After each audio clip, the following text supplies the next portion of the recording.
Kwenkulumo-mpikiswano yasephalamende izolo ngoLwesihlanu, uDkt John Mhlophe ongumholi weqembu Umkhonto weSizwe ePhalamende uhlebe wahlikiza uhulumeni wobumbano lwesizwe obizwa phecelezi nge-Government of National Unity, GNU.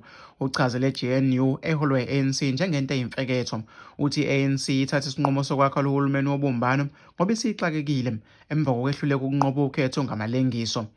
Isifuna indlela yokubambelela emandleni. Uthi abantu baseNingizimu Afrika bazi kahle kamhlophe ukuthi kuyinto engeke yenzeke okwakha isizwe esibumbene eNingizimu Afrika ngaphandle kokuba kubhekwane ngqo nobukoloni nobandlululo.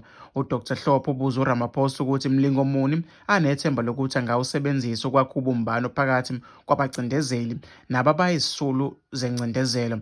Uthi-ke beyi-MK bayabona ukuthi ngesikhathi i-ANC yehluleka ukunqoba ukhetho ngamalengiso ibhekane nesimo sokuxakeka ukuthi ingabambelela kanjani emandleni, yabe-ke isiqhamuka neqhinga lokwakha-ke i-GNU ukuze-ke ihlale emandleni.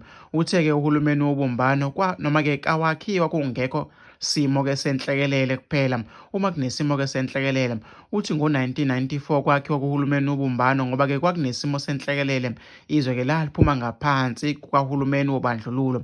Uthi njengamanje kakunasimo senhlekelele kodwa inhlekelele ekhona ngeyokwehluleka-ke kwe-ANC yokunqoba ukhetho ngamalengiso. uDkt Mhlophe uthi okumangalisayo ukuthi kunamaqembu amaningi epolitiki abekhankasa egxeka i-ANC akubeka kucaca ukuthi ngeke asebenze nayo.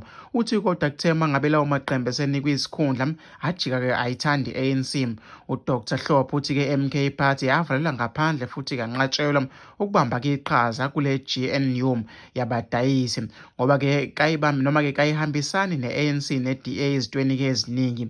Okuqaphelekile ukuthi-ke le nkulumo-mpikiswano amaqembu amaningi kawayigxekanga inkulumo kaRamaphosa, i-MK ne-EFF eholwa umnumzane Julius Malema kuyiyona-ke amaqembu agxeke kakhulu inkulumo kaRamaphosa.